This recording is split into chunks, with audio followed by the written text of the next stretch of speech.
I've entitled this book, this video book, Boasting on God. And I want to make it perfectly clear, I am terrified to try to take the credit that belongs to God. I'll never want to do that. I believe with all of my heart that as people share their testimonies, they will discover that the Almighty God has had a hand in their lives as He's had a hand in my life. I'd like to take you back to April of 1949. My mother was in her 7th month expecting me. My dear father, my mother, and my 4 older brothers and sisters lived in Chicago, Illinois, a public housing project, one of the first ones in the nation, called Altgeld Gardens. And my mother thought that she heard a baby crying. She was 7 months pregnant with me. And she heard the baby crying again another day. She asked my father, she said, "John," she said, "you and my oldest brother, Dickie, just go to the immediate neighborhood and see who has a newborn baby." You see, back then in the projects, we didn't know everybody, but we were associated. There was a kindred spirit, at least with those in your same block. So my father was dispensed to the immediate neighbors. And he came back and he said, "Katie," he called my mother, who was Catherine Trotter, he called her Katie affectionately for short. He said, "Katie, we can't find a baby anywhere." And then they all heard the baby cry again. And my father says, "Katie, it's coming from you." So they rushed my mother to the hospital. My mother was there. She received a thorough examination. And the doctor told her, he says that the baby is crying in vitro and there's absolutely nothing he can do. Go back home. The baby will surely be born a stillbirth and we have no other advice for you. So they sent my mother back to the project. Well, my mother went back, stayed there. June the 14th, her water broke, I think. But anyway, they rushed her to the hospital. They put her into the birthing room and put her on a birthing table. And the doctor, I'm told, turned around to wash his hands and prepared to deliver. Probably a stillbirth, he thought. And I, according to my mother, I popped out spontaneously. I was headed to the floor. And an astute nurse, boy, I wish I knew her name. I wish I could go somewhere and somehow and thank her. But an astute nurse saw the entire process. And I'm told she dove like a football player would and scooped me up before I crashed to the floor.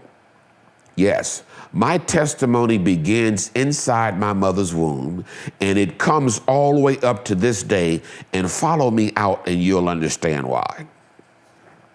As a very, very small child living in Chicago, Illinois, the housing project, there were some bizarre things that I can recollect. First and foremost, I had a speech impediment.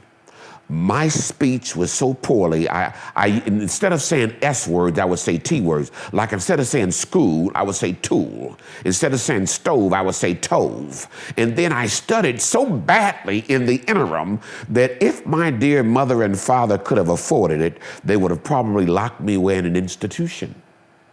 And I grew up in that environment. I remember when I was 5 years old, I had a pet bee, and he was my favorite friend. And one day he stung me and betrayed me. I remember as a 6-year-old, I was a first grader at a school right there in Chicago called Carver Elementary School. They had just built that school. And Carver Elementary School was a few blocks away. And because the environment was so bad, keep in mind now, I'm talking about 1956. In 1956, warfare was so significant in the projects, when you got out of school, when the school bell rung, you ran from the schoolhouse to your front door to keep from being beat up and or abused. We lived in, I believe, either Block 9 or Block 11, but we had violent fights. The other kids from the other blocks would come over and terrorize and beat up on you or us in our block. And then if our block got big and strong enough, it would go and terrorize on the other block. I remember as a first grader, we would stand on the railroad track. This is our entertainment. We would stand on the railroad track with a garbage can lid, and you would pick up a rock and you would try to hit me with it with all your might, and I would block it with the garbage can. And then I would pick up a rock and try to bust your skull open, and then you would block it with the garbage can. And we thought that was entertainment. That was terrorism at the highest regard. When you have a family, in a contiguous family, a mother and father and 9 precious children, and your father at the height of his career made $5,000 a year, that's about $433 a month. It doesn't take a rocket scientist very long to deduce that that is abject poverty at its best. But God saw fit to deliver me through it all, amen? Well, when I was 6 years old, we moved to Gary, Indiana. Gary, Indiana is really like a giant suburb of Chicago, about 35 miles away. And there were a few years in a row, I was a teenager then, but there was a few years in a row whereby Gary, Indiana was the murder capital of the world. It led the entire world in murders. And God saw fit to deliver me through all of that. But I tell you what, growing up in that kind of poverty, I became a chief thief and a chief liar. Now let me reiterate the fact, I'm not boasting on any of this. As a matter of fact, I'm heartfelt for it, but I'm convinced that God has seen fit to forgive me for it all. Because I used to be a thief and I used to be a liar. I would lie about anything and I would steal anything that wasn't nailed down. I remember though, one of the events that helped me through this was I was probably maybe a teenager, and I used to, on Halloween trick-or-treat, I would go into the larger part of Gary, and I would go, and when kids would come up, or I see a group of kids together with a bag full of candy, I would run through the midst of it, snatching their candy, taking it from them. All the hard work they did, I had the audacity to take it from them. And one Halloween, I got a treat myself for that.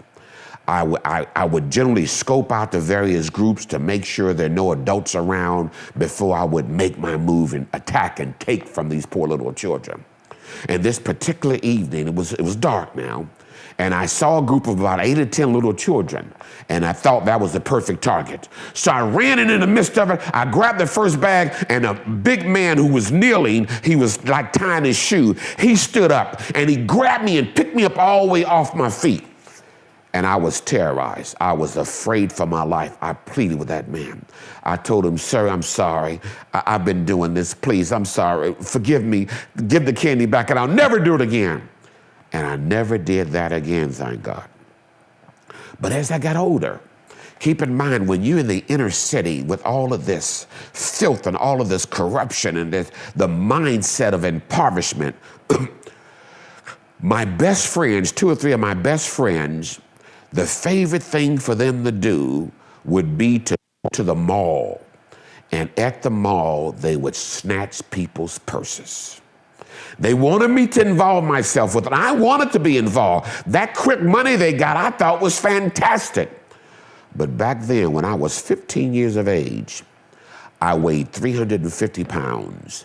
I was wider than I was tall. My belt was taller than I was. And I was convinced that if I would go with this group and hang out with this group, I would snatch a purse and some old lady would run me down because I couldn't run. I'd fall to the ground. The authorities would take me away and I'd be locked up. So it was for that reason alone, that fatness or my obesity saved my life as it relates to not involving myself. Of course, eventually my friends got caught and so on and so on and so forth. I remember, though, the last time that I stole something. I was about 15 or 16, and my father had disciplined me, and I thank God to this very day that the God of heaven put John Dale Trotter in my life as a father, because I had many friends that didn't have a father figure, and they went on to continue to steal. And if I would go and visit them in Gary today, many of them I have to go to the cemetery and visit them there, or many of them were in prison. But the last stealing episode I had, and there were many in the interim, but the last one that I had, the Crown Point police, we were stealing tires in a junkyard, and they caught us. And the police brought us home. He took my friend home first, and we went with him. And he didn't have a father figure at home, and he had 12 or 13 brothers and sisters. And his mother said, "Boy, don't do that. Get out of here." And he left. Well, he ran down to my house because he knew my father was going to do more than that. So when the police pulled up to my yard, all the neighborhood gathered around. They came because they knew some big event was going to happen. And when the police let me out of the car and my father grabbed my arm and began to pull me, I got a glimpse of what was going to happen, and I pleaded with the cops to take me to jail. Now, I didn't know what I was doing, because now, later on, I understand now, because I worked in the prison in the medical department. I'm going to tell you about that in a little bit. But my father saved me. He saved me because he knew that if I'd have been thrown in prison at that young and tender age, as obese as I was, when I first got to prison, there would have been a big fight. And that fight would have been between the strongest inmates to see who was going to rape and abuse me first. That's what would have happened. So my father could not. My father said, "I've got to put the fear of me and the fear of God in my son Monroe, or we'll lose him for a lifetime." So when they pulled me out, when my father pulled me out of the car, he was pulling me toward the house, and he was looking on the ground as he was pulling me, and he found the 2x4. Now, my father was a very strong disciplinarian, but he always made you kneel, and he always hit you on your rear end, nowhere else. He didn't fight and beat you, but on your rear end. But he found the 2x4, and he beat me to the point where I concluded that if this happens again, he'll kill me. And when I made that conclusion, all thieving stopped. Well, later on in my formative years, 15, 16, 17 years of age, I hated school. I did school as often as I could. If I was at school, I wouldn't go to classes. If I was on this way to school, I would turn around and go home. And I had two favorite subjects. My favorite subject was art, and that's like putting shelves together and building woodwork, and algebra and advanced algebra. Those are my two favorite subjects. The rest of them, I didn't understand why we had to study history. I thought English was dumb. I was a very, very poor student, but I was an expert at the abstractness of algebra. And I remember my teacher, Mr. Sneed, a little short, I believe he was a German Jew. Loved to teach. And this particular day, some of my classmates said, "Hey, Monroe, you coming to algebra class today? We're having a test." I was 11th grader, by the way. "We're having a test in algebra today." Well, I couldn't refuse the challenge of an examination. I said, "Yes, I'll be there." So it was the last period of the day, the 7th period of the day. So I got there, and when I got there, the teacher said, "Oh, Mr. Trotter's here. What do we owe you?" And they all clapped. And it really kind of humiliation, but so anyway, I sat down, and they had the examination on the board. It covered the entire board, this exam. And he had given this exam all day long. So anyway, he says, "Any questions?" You know there'll be no questions during the examination. So nobody asked any questions. And then he says, "Begin." So we all began. And about 10 or 15 minutes into the examination, I raised my hand. And I had to continue raising. He wouldn't acknowledge me. And he finally turned. He said, "What do you want, Trotter? You know there's no questions during the examination. What do you want?" I said, "Sir, with all due respect, that equation can't be solved as expressed. There's an error in it." Oh, that angered him. He said to himself, "I've been giving this test all day long to all of my classes, and you don't even come to class, and you've got the audacity to tell me that we can't solve the exam because there's an error. Get up here." So I came up. I showed him what expression was incorrect. He looked at it. He dropped his head. He'd go sit back down. He told me to sit back down. And as I was going to my seat, he said, "Trotter, you're the brightest student that I've got, but you are going to amount to nothing in life because you don't have discipline. Now, get out of here." And I dropped out of school that very day. I didn't come back. I was getting ready to go into the 12th grade, and I dropped out of school. What did I do that for? I really wish that my mother cried like a baby. My father says, "Boy, I understand." And that was the end of my career in terms of education. And my first job was on a garbage can, on a garbage truck. I had to, in Gary, Indiana, I can't express to you what it meant, but I was round the back of this garbage truck, and I'd have to hold on for my life. And then every time it stopped, I would jump off, grab a garbage can and throw it in there and cut the lever and pull it up and then do that. And I remember one day I was riding, I was holding on as the truck was going, and I felt this weird sensation on my left arm. And I looked and there were maggots crawling on my arm, because maggots and flies love garbage. And I said then, I didn't profess any knowledge or love of God, even though my mother and father were devout Christian people. My mother was a devout medical missionary. No, she was a devout missionary in the Pentecostal church. And my father was a Baptist preacher part-time and a biblical scholar. As a matter of fact, when I was, my mother told me this at my father's funeral, because from the age of 6 years on, I was, well, anyway, I'll leave that story alone. That's for the video book. Someone's going to have to write a book, amen? But anyway, as I was riding on the back of this truck with these maggots, I looked down and I say, Lord, I don't profess any real love for you, but there's got to be more in life for me than being a garbage man, please. And I got an idea. I'm still very, very obese, but I got an idea that I wanted to get a job in the steel mill. So I went to the factory steel mill and I applied for a maintenance job. And the people kicked me. They said, get out of here, you idiot. You probably can't even spell maintenance. And they chased me out of the facility, told me, I don't qualify, don't come back. So there I was on the street thinking, Lord, I really want that maintenance job. I know I don't want just to be a common laborer. I got to do better than that. And I found the lady downtown Gary, Indiana, who had an employment agency. Her name was Ann White, very, very old woman with pretty long gray hair, but she was a business person. And so when I found out about her, I went and I told her, I said, ma'am, I said, I want a maintenance job in the steel mill. She said, whoa, young man, you know what you're asking for? She said, that's going to cost you a lot of money, but it's going to pay you a lot of money. I decided to get up and walk off. I said, ma'am, I don't have any money. She said, no, you don't understand. We can take it out of your check every week, but I'll get you a maintenance job. She gave me a card, and she said, take this card to this agency within the factory, and they'll hook you up. So I went to the factory the next day. And I saw the very same people that kicked me out, and I was afraid. They said, what do you want? And before I could think, I gave them the card, and I said, I want a maintenance job this woman sent me. They looked at the card. They said, when can you start? I said, what? The next day I started, and the very day I started, I was making more money than my father and my brother combined. And I discovered then, it might not be what you know, it might be who you know in this world. Anyway, I worked there for 3 years, and I was such a poor worker. Well, first of all, I was really involved then in marijuana and alcohol and anything else, like any kind of mind-altering substance I could get my hands on. And I remember one of my coworkers, I was a crane repair helper, and we worked on these overhead cranes that were way up in the air, and we would get stoned, and then we would walk on the rails over the hot molten steel to see who would slip over and fall and die.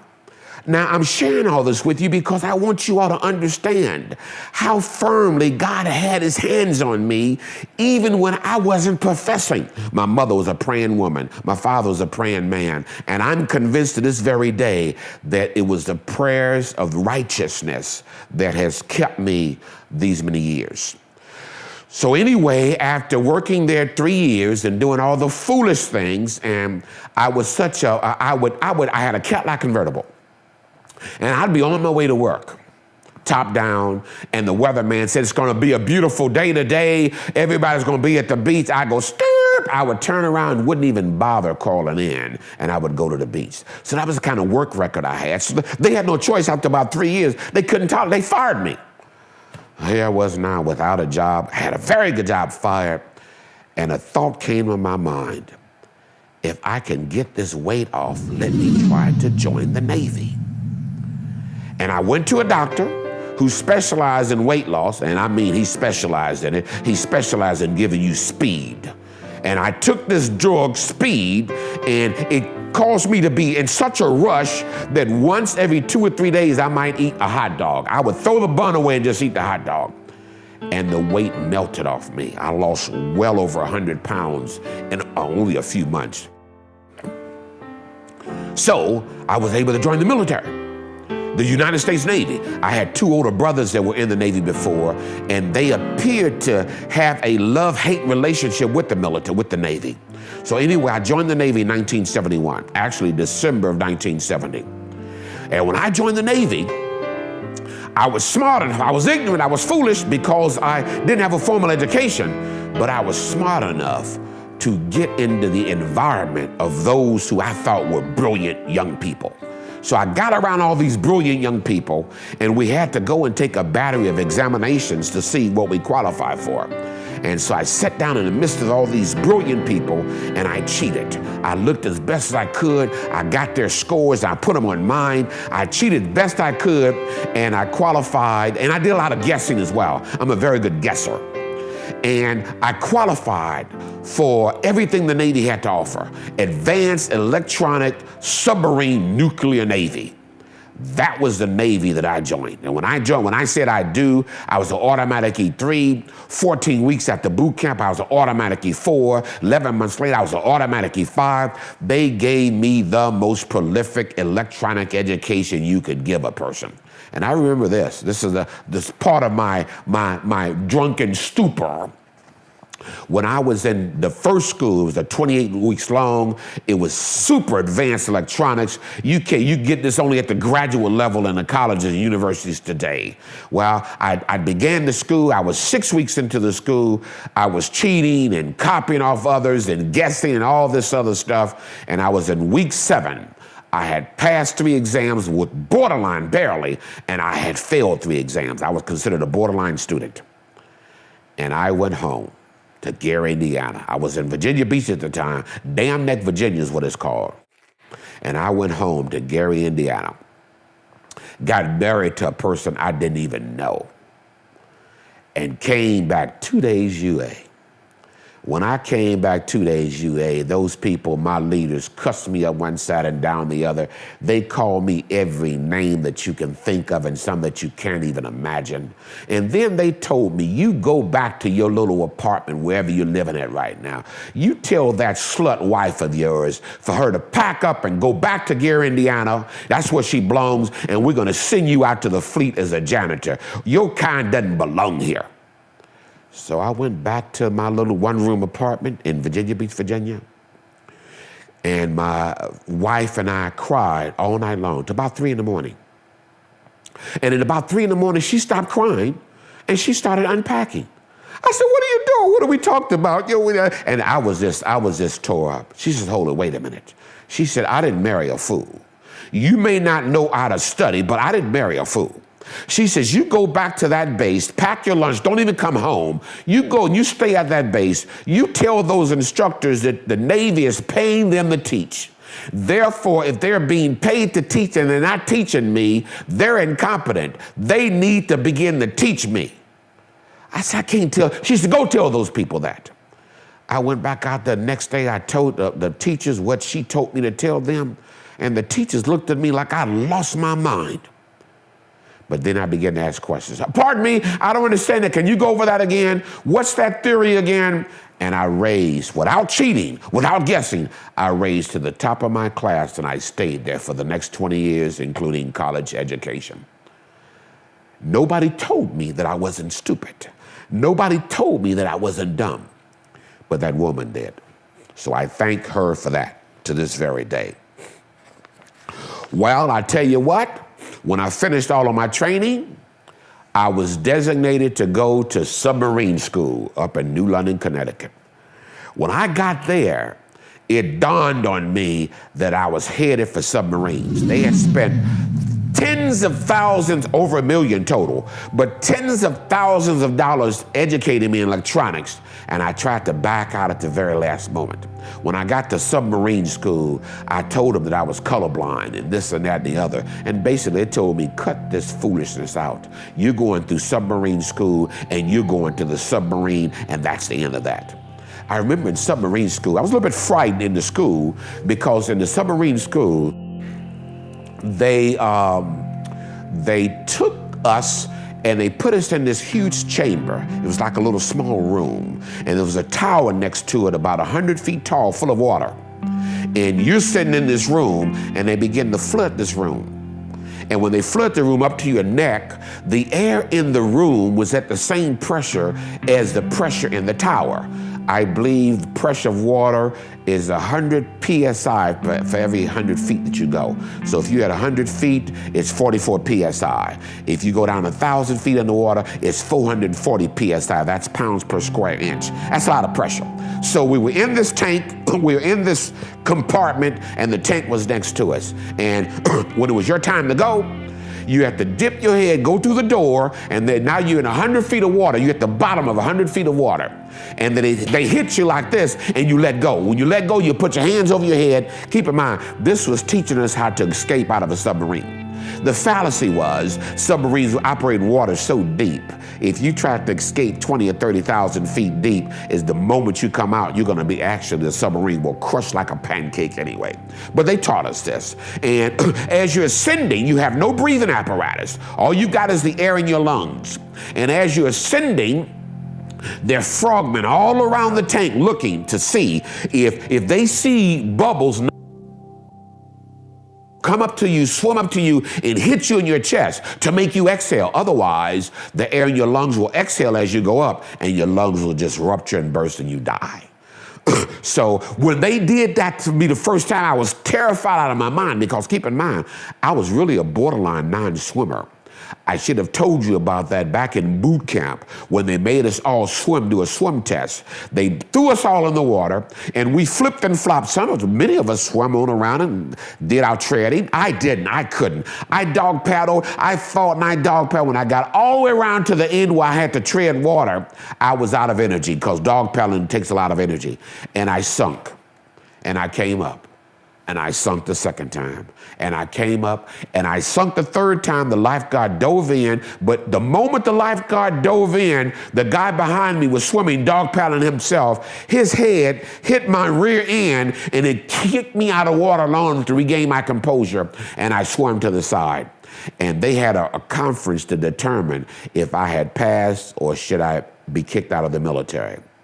And at the very last instant, they determined that because the lifeguard didn't save me, he went in to save me, but because he didn't save me, I passed. And that was my last encounter with water. I stayed as far away from water. I lived a lie all my life in the military. And that was, here I was a sailor, and I could not swim. I remember when I earned my dolphins as a submariner.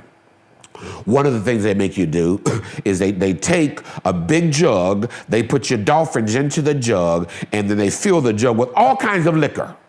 Beer, wine, vodka, all kinds of liquor, and you have to drink your dolphins. You would drink all that substance, you get stoned out of your mind, and then you would grab the dolphins in your teeth. As you catch it, and then that was drinking your dolphins. And then after that, they would throw you overboard into the ocean. I pleaded with them, whatever you all do. I couldn't tell them I couldn't swim, but I said, whatever, please. And I pleaded with them, and they didn't throw me overboard. If they would have, I don't know what would have happened. I remember we were on sound trials in the submarine, and we were down in the Caribbean, and we went to a place called the Exuma Sound. In the Exuma Sound, it's like an upside-down volcano. If you talk to people from the Caribbean, they might know exactly where it was, because I don't. But in this upside-down volcano, you could be standing here in 3 feet of water and take 2 steps and you're in 1,000 feet of water. It's like an upside-down volcano. And they use that for sound trials. Every submarine has its own signature, like a thumbprint. It makes certain sounds. And when you're going on sound trials, you go back and forth around all these buoys, these sounding devices. They were like amplifiers, or they were like the microphone here, but thousands of them. And you would go back and forth with your submarine until they get a very good signature. And eventually they had a signature on any submarine in the world, basically, and they can tell through sound what submarine that was. So, but the water was so beautiful, you could take a white hat, sailors wear white hats, and you can throw this white hat into the water and it will sink hundreds of feet and you can still see it. Beautiful, pristine water. Well, the Navy was very, very good for me. The submarine service was very, very good for me, but I lied. I tried to get off the submarine. I did get off the submarine. I didn't know that I was ruining my career, but I got off the submarine. I caught myself trying to save my marriage, which was, I guess it was admirable to do, but when I got off the submarine, I got divorced anyway because my wife loved me and loved everybody else that she encountered as well. But that's another story. That's for the book. But anyway, I remember going to my higher ranking authority, and my higher ranking authority, let me say this before that. We were in Charleston, South Carolina, and we were in the process of refurbishing our ship and to get it ready. And there was a man, the guy in charge of us, he had a black Labrador Retriever, and he called it the N-word. And when I was on my submarine with 138 other people, I was the only person of color on that submarine. So I got abused quite a bit. I had to tell myself, here's what I did. I used some mind-altering substances. Alcohol wasn't that difficult to obtain. I used some mind-altering substances. I was a 4-pack cigarette smoker a day. I smoked 81 cigarettes a day for years. That's why many of my bouts of cancer are related to that. But it took God to deliver me from that. And my mother's Pentecostal church, and that's another story. But in South Carolina, I mean, they had this dog. They called me by the name frequently on the submarine, and I had to become the most proficient chess player in the submarine Navy. I'd gotten to the point where I studied chess 6-8 hours a day, could beat anybody. So when you abused me by calling me names, I told myself, I'm okay. I'm going to put the chessboard in front of you. It's your move. I'm going to show you who the N is. And so I became so prolific that I would beat anybody in chess. And that was my way of coping, by the way. So anyway, after the submarine service, after I told my authorities that I'm having nightmares, I believe the submarine is going to sink. It's going to turn upside down. The reactor's going to scram. If I go back out to sea again, I'll be of no value to my family, no value to the military, no value to myself. I'll come in a straitjacket, et cetera, et cetera. And they let me off the submarine, but I didn't understand what I was doing. When I got back on board the mother tender, I was met by a psychiatrist there, and they talked to me. They labeled me environmentally inadaptable to submarines. They revoked my dolphins. I didn't understand that. And I spent the next 15 years in the military without a promotion. And one of the older guys years later told me, he says, Monroe, you've been blackballed. They cannot promote you. I had no idea I was ruining my career by trying to get off the submarine. Back then, I was in Guam on the other side of the date line, and they flew me back to Pearl Harbor, Hawaii, and they flew me back to mainland America, Memphis, Tennessee, Millington, and I started a new part of my career in the military, and that part was as a tradesman. Nobody would know what that means, but a tradesman was a person that maintained simulators. You take an airplane pilot. He spends hundreds of hours in a simulator, flying that simulator. Well, I used to fly those things, and I used to fix them more than anything else, those simulators. I couldn't put a price tag on the education that the military gave me. I remember, I want to regress and simply say this before I go on. I want to say that I've gone through the Bermuda Triangle a couple of times, and things that happen that's so bizarre that I'm afraid to even talk about it to this very day. But anyway, moving on down the line, my last encounter with the military was in Millington, Tennessee, 1986 to 1991. That was my last after leaving Denver, Colorado. And in Denver, Colorado, my family lived there, which was really wonderful. My mother and father and 5 of my brothers and sisters. And in Denver, Colorado, I received the best formal biomedical engineering education that could be obtained on planet Earth. Period. Electronics par excellence. I really appreciate that. I don't use it. I do have a passion to teach vocational educational processes to adults. But that's not part of my ministry right now, and I may not have time to do that, but the electronics is still in my mind. So when I finished my career in Memphis, I was discharged in 1991. I retired after 20 years. And the first job I acquired, as I was a medic, keep in mind, that's very important. I want to stress that it's very important because medics in the Navy, those are the same medics that were in Vietnam. And those medics that are in Vietnam, they call them combat docs or combat medics. Those medics that were in Vietnam were so profound that many of them, to save their Marines, they would find a wounded Marine, split his chest cavity open, and do a cardiac massage right on the battlefield to save their Marines. And I've got some literature that support the power of a combat medic. And as we go forward in this presentation, you'll see that God has commissioned me to make today combat medical missionary medics. And that's what the ministry I'm involved in is doing right now. But anyway, when I left the military, I found out that they were hiring medics in the prison system as PAs and working them as PAs. And I worked for the next 6 years in a prison, treating thousands of inmates with allopathic medicine. For a while, I was giving out tuberculosis medications that was due to drug-resistant tuberculosis strains, and AIDS medicines I was passing on like Halloween trick-or-treat. But I tell you what, throughout my experience, that was the first job I loved and I hated. I loved it because of the respect. And I've had inmates come up to me and they call me Doc Trotter. They say, Doc Trotter, if we ever riot and tore this place up, you'd be the only one we saved. And that gave me comfort. You see, because I treated inmates like if it wasn't for a miracle of God, I would be behind bars. All my colleagues would holler and scream and cuss them out and all this. I treated them with respect. I treated them with dignity. When you came into my clinic after hours with tooth pain, I would set you at the dental chair and put my mask on and get my magnifiers out and go in and clean the tooth off and put clove oil down and give you something for pain. When you left there, Doc Trotter was your friend. Let me tell you something as well. In the prison system, everybody is conflicting with everybody. The blacks fighting the whites fighting the blacks, everybody's fighting the Hispanics. Everybody has a problem with security and with the guards and with mental health. Everybody had a problem with everybody. But everybody felt that medical was their haven. Medical was a place where they can go, they could be cared for. So I enjoy that. What I didn't enjoy was when they had fights. At medical, we had to respond right away to the fights.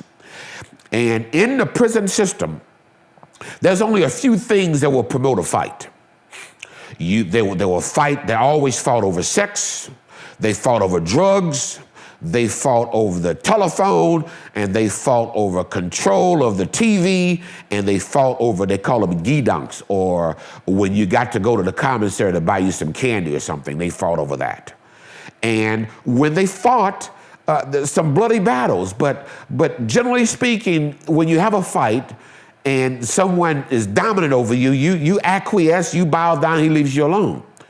When I saw some of the homosexual communities back then, when they fought to hurt. They sharpened their nails. They fought to do harm. And I was always afraid so badly of AIDS and being stuck with the needle and all these kinds of things. So I worked on that job for 6 years. And that was the first job that I loved and I really hated. Well, My daughters were in the private school system at the time, and we had to abruptly move. There were some things going on in the school system we weren't comfortable with, and my dear wife and I, we abruptly moved from Memphis to Chattanooga. When we got to Chattanooga, I had discovered that I was dealing with this issue with my daughter's foot. She had some kind of sore on the top of her foot that just kept growing. It was ate through the layers of skin, and I couldn't manage it. I took her to a couple of doctors in Memphis, and they gave me a cream and this, and it didn't really work that well. Paid $90 for this cream, and one doctor said, okay, we're gonna put on this drug. I said, oh, no, we're not, doc. I said, if we put on this drug, it develops a toxic level in the liver. You have to do liver function tests. Well, the medical community didn't like me talking to them that way. You're not a medical doctor. What are we going to do? I said, no, we're not. So anyway, we abruptly moved. When we moved, we got them involved in a new school system there in Collegedale area of Tennessee. And it dawned on me one day, my daughter, what are we going to do with her foot? And I remember a little old lady when we lived in Memphis, Tennessee in school. This little old lady told me one day that she had a great encounter in Georgia with a place called Wildwood Hospital and Lifestyle Center. And that's all she mentioned, that was it. So anyway, when I was trying to deal with my daughter and her foot problem, God put Wildwood Hospital and Lifestyle Center in my mind. So I went out there and I saw Dr. Scott Grievous. Boy, you're talking about a man who loves God. You're talking about a man who's proficient. You're talking about a man who knows and loves how to pray. You're talking about a powerful man of God and a medical doctor. He looked at her foot. He fell to his knees. I've never seen this before. He fell to his knees. He began to talk to God. He said, Lord, if you don't intervene, Lord, if you don't give me the solution, this poor child is going to suffer needlessly. And he stood up, and when he stood up, I looked at him. Who is this man? Who are these people? They get on their knees and pray? And they're medical people? While he pulled out a prescription pad, I braced myself again. And he says, I want you to take a pint of apple cider vinegar. I want you to take an ounce of myrrh, an ounce of chamomile, and an ounce of calendula. I want you to mix that up, let it sit for 3 or 4 days, and then I want you to begin to anoint that spot 3 times a day with prayer for 30 days, and then come back in 30 days. After the 3rd day, the spot was gone. I went back out to that Wildwood Hospital and Lifestyle Center. I said, who are you people? What are you all doing? What's all of this about? And I went through their training program. I've been affiliated with them. That was 1998. They hooked me up. It's a godly institution with some godly people. They taught me anatomy and physiology. They taught me about the herbal kingdom. They taught me about hydrotherapy and massage therapy and charcoal therapy and how to use poultices and all of these things. My life began as a medical missionary, but as much as they taught me, God has taken me leap years from then. Yes, I had no idea that Wildwood, the wonderful education I received there, but I had no idea they were preparing me for 7 rounds of cancer. Yes, I left there in 1998, and in 2001, 2002, I had this lump on the top of my head. It continued to grow and grow and grow and reached a point where it was about the size of a small egg or a small lemon. My daughters called me the unicorn man. I wore this huge afro to cover it up. But it eventually grew beyond that. It was red and tender. And because I've been in the medical profession for so many years, I knew something was going on. I went to the doctor, had him examine it, and they removed it. He called me back 10 days later and said, Mr. Trotter, you and your wife, come on in, we need to talk. I said, Ford. He said, come on in, we need to talk. I said, I don't have time to come right now. The wife's not here, and I'm doing some other stuff. Just tell me, was it cancer, yes or no? He said, I can't tell over the telephone. Come on in, let's talk. I said, Doc, I probably treated more people than you have. Well, medical people don't like being talked to that way by somebody who's don't have MD initials behind their name. So he saw that I was getting smart with him. He got smart with me. Yes, it's cancer, and we didn't get it all. We need to go deeper. Come on in. So I got my wife, we came in. And when we came in, he explained that they were unable to define the margins, which meant they left pieces of the cancer in the scalp. And he pleaded with me to go to see a specialist. Well, I wasn't remotely interested in going to see anybody else, but he and my wife insisted, and I went. I went on the 7th floor of this building downtown Chattanooga. To this very day, I don't know where it was, but I know it was downtown Chattanooga. I was high up on one of the floors. They put me in this room. They had me take off all my clothes, put on this paper robe, and I sat there for 2 hours.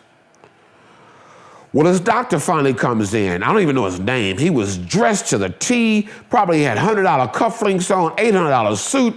He was dressed as sharp as I've ever seen in my life. And he had a whole group of people with him, a whole entourage of people. They all came in. He talked with them. He said this. He said, he didn't even acknowledge my existence in that room. Then he finally turns to me, touches me behind my ear, and he tells the group, he said, it hadn't gotten into his lymph node yet. We can save him. Oh, I thank God I was a Christian then, because I would have went off. He can save me. I would have asked, what do you mean? Who do you think you are? But I didn't. I asked him a series of questions. I said, Doc, are you going to be able to do whatever you got to do locally or in the hospital? He said, depends. I said, Doc, are you going to be able to knock me out, or can you do it locally? He said, it depends. I asked him a couple more questions. He said, depends. I said, depend on what? He said, depend on your insurance. I got up, put my clothes on, and ran out of there, never to see him again. Well, when I got home, this area that they removed the growth from, it began to scab over and bleed. Scab over and bleed. And anybody that has ever been in the medical profession, they understand when you have a wound that scabs over and bleeds, that is always active cancer. And God directed me to a book.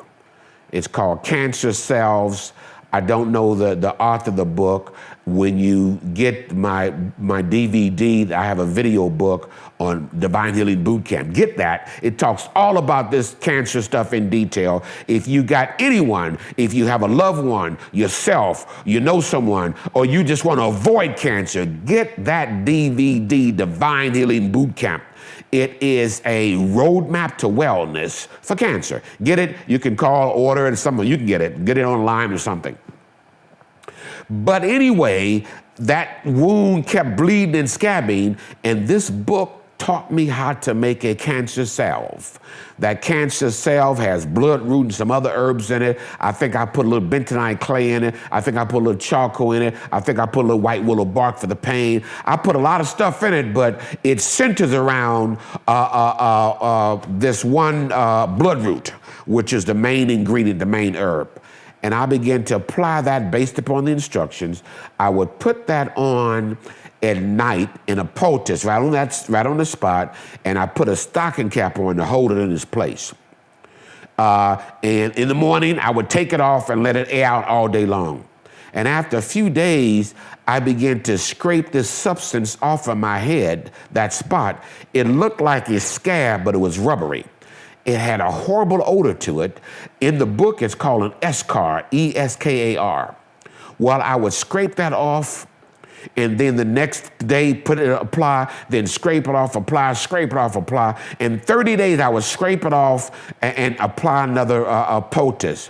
I didn't know, but what that was dead cancer tissue, necrotic cancer tissue that was being killed by this substance, and then my scalp was spewing it out like a blackhead or a zit. And after 30 days, no more Eskar, no more odor, no more scabbing and bleeding, and to this day, my hair grew back. Praise the Lord, amen? That was 12 years ago.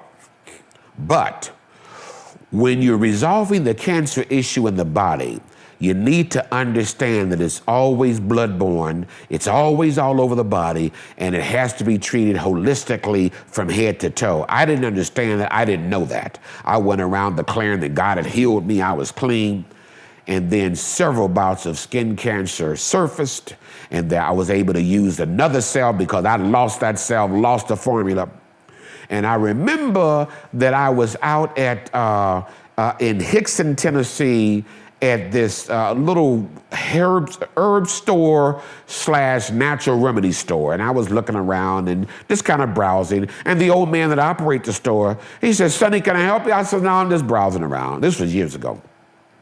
He said, "Let me show you some pictures." I said, who was he to show me? Well, he took me to the counter. He showed me some pictures of himself years ago when he had 17 cancers on his back, and how he used this salve called a Casima salve, how he used it. All 17 cancers fell off. He used vitamin A and vitamin E oil. He anointed those spots so they healed up. And he showed me that, and I thought nothing of it, but I was impressed.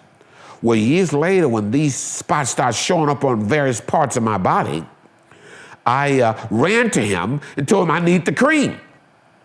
He said, "I can't help you, young man. No, you can't get it here in America. Go on the internet, or you can find this called Casima."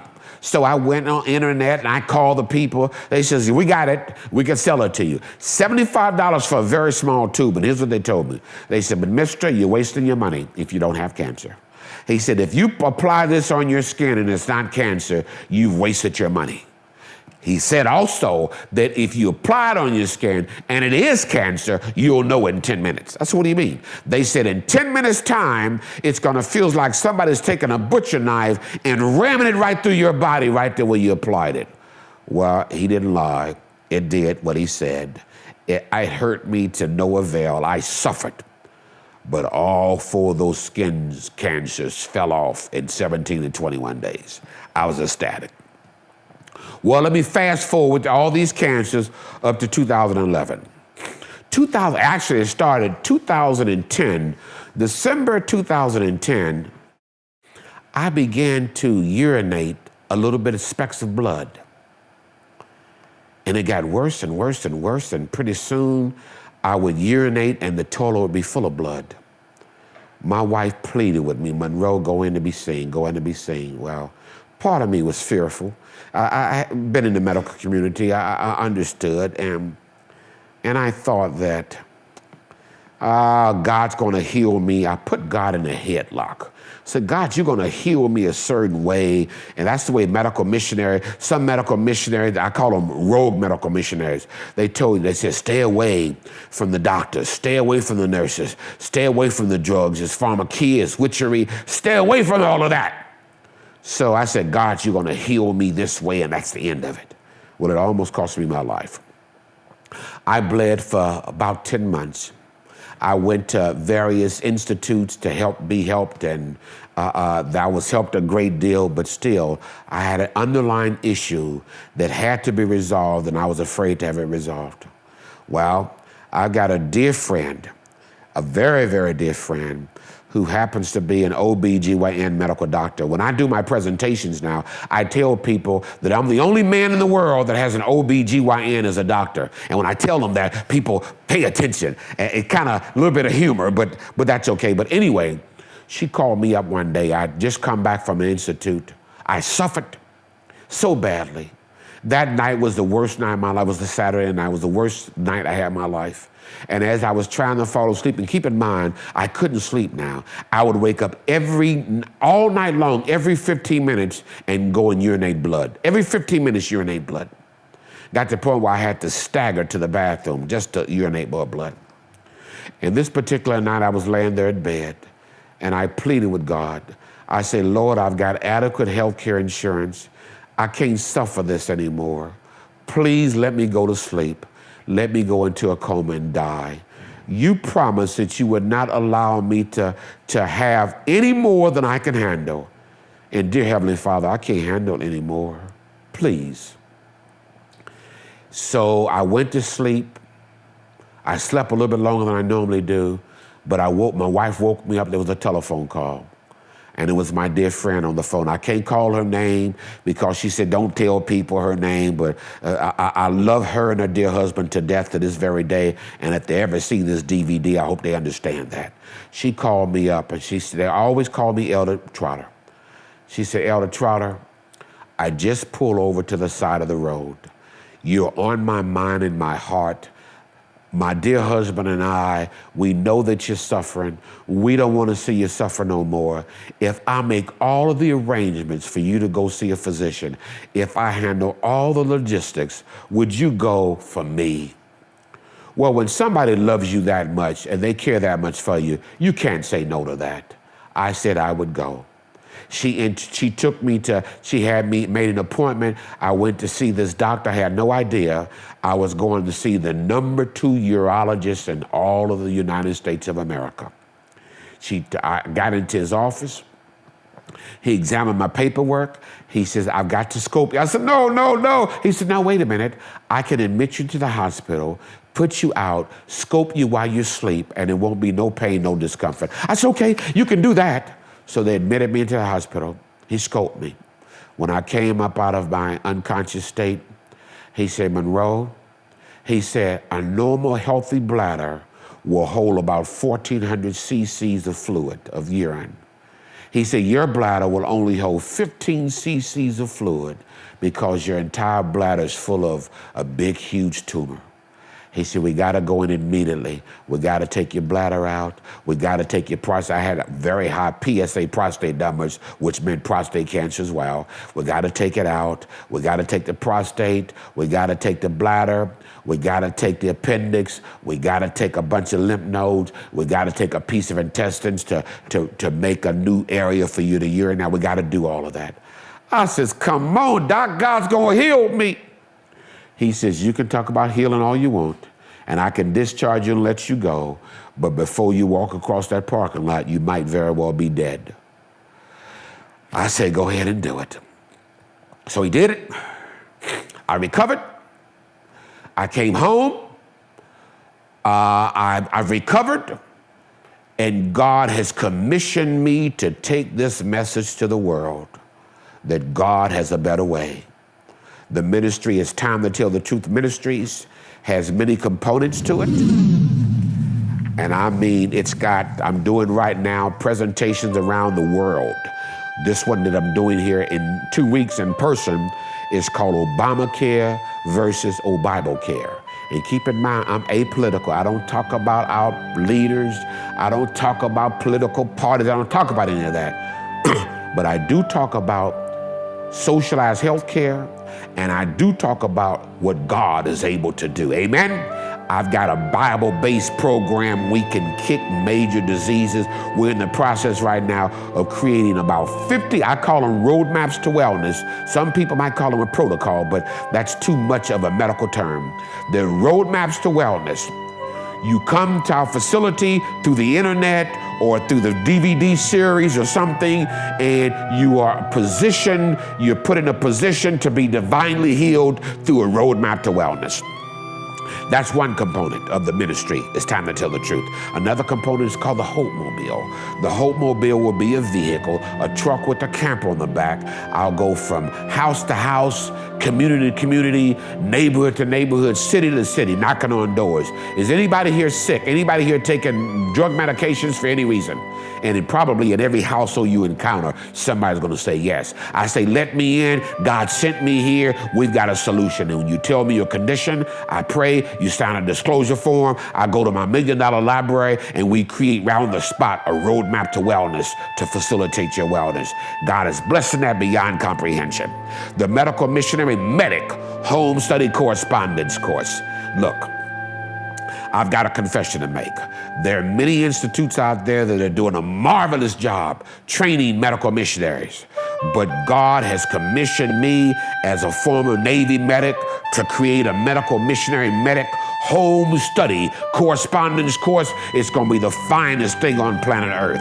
I've got a little material that I can read up on if I can find it. The Medical Missionary Medic. Call me, get the information. The Virtual Wellness Center. You can go to www.thegreatestphysician.com and click on the correspondence course, and you will get some information. You could also click and fill out a questionnaire and actually come to our wellness center from the confines, right in your pajamas at home. We're doing the cancer camp. That we could go all over the world doing camps.